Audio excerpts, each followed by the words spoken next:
ഇന്നത്തെ ഒരു delivery vlog കേട്ടോ. നിങ്ങൾ ഉദ്ദേശിച്ച ഡെലിവറി അല്ല, സാധനങ്ങൾ കൊടുക്കുന്ന ആ ഡെലിവറി വ്ലോഗാണ് ഞാൻ ഉദ്ദേശിച്ചത്. സോ നമ്മൾ സാധനമൊക്കെ എടുത്ത് ഈ ഒരു ബാഗിനകത്താക്കിയിട്ട് ഞാനും എൻ്റെ കുഞ്ഞും കൂടെ പോവാണ് കേട്ടോ. നമ്മൾ സാധാരണ ഇവിടെ നിന്ന് കാറിലോ സ്കൂട്ടിയിലോ ഒക്കെ ആയിരിക്കും കൊണ്ട് കൊടുക്കുന്നത്. അപ്പോൾ നമ്മൾ ഈ ഡെലിവറി ചാർജ് ഒരു പ്രൊഡക്റ്റ് വൈസ് ചിലതൊക്കെ ഫ്രീ ആവുമല്ലോ. അപ്പം അധികം പ്രോഫിറ്റ് ഉണ്ടാക്കാതെ ഞാൻ എടുക്കുന്നത് കൊണ്ട് തന്നെ ഇപ്പം എനിക്ക് എക്സ്പെൻസൊക്കെ കുറച്ചധികം കുറയ്ക്കണം എന്നൊരാഗ്രഹം. മുന്നേ വീട്ടിൻ്റെ പുറത്തുനിന്ന് ഞാൻ ഇറങ്ങണമെങ്കിൽ ഉണ്ടല്ലോ, ഓട്ടോയോ ബസ്സോ അങ്ങനെ നടക്കുന്ന കാര്യം എനിക്ക് ചിന്തിക്കാൻ പോലും പറ്റത്തില്ല കേട്ടോ. ഇപ്പം പണ്ടൊക്കെ ഓക്കെ കേട്ടോ. സോ കുടയൊക്കെ എടുത്ത് അങ്ങോട്ട് ഇറങ്ങിക്കഴിഞ്ഞപ്പം ദൈവദൂതനെ പോലൊരു ഓട്ടോ വന്നിട്ട് മോളെ വരുന്നു എന്ന് ചോദിച്ചു. ഞാൻ കേട്ട പാടെ കയറി കൊച്ചിനെയും കൊണ്ട് കയറി സ്റ്റാൻഡിൽ ഇറങ്ങി. ആൾ കാശൊന്നും വാങ്ങിയില്ല കേട്ടോ, കാരണം സ്റ്റാൻഡിലേക്ക് പോകുമായിരുന്നു. പിന്നെ അവിടെ നിന്ന് എനിക്കൊരു സ്റ്റുഡിയോയിൽ കയറി കുറച്ച് സാധനമൊക്കെ കൊടുക്കാനുണ്ടായിരുന്നു, അതും വാങ്ങിയെടുത്തു. നമ്മൾ പോസ്റ്റ് ഓഫീസിൽ നിന്ന് കുറച്ച് നേരം നിന്ന്.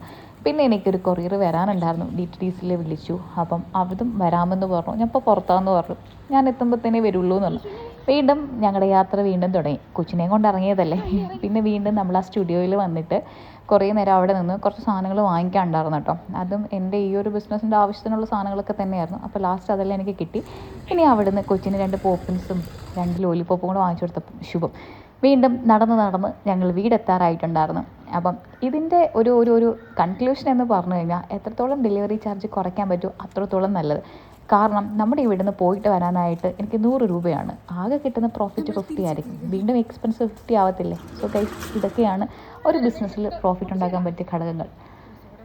അപ്പോൾ ഓക്കെ, ബൈ.